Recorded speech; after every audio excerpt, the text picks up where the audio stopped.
अशी असा शब्द होता. सुभाष देसाईंनी तो बदलायला लावला, अलौकिक शब्द आला.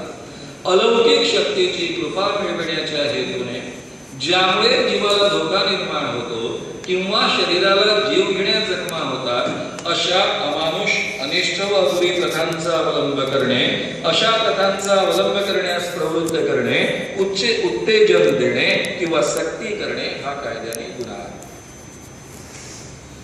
ज्या प्रथांमुळे माणसांच्या जीवाला धोका निर्माण होतो किंवा त्यांचा जीव जाऊ शकतो किंवा त्यांना जखमा होतात, जीव घेण्या साध्या नाही, जीव घेण्या जखमा.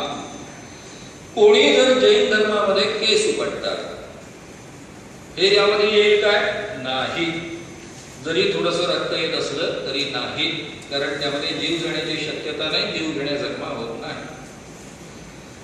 ते जे आपले पोतराज असतात, चाबूक मारतात, ते येईल काय? नाही, कारण त्यामध्ये जीव घेण्या जखमा होत नाही.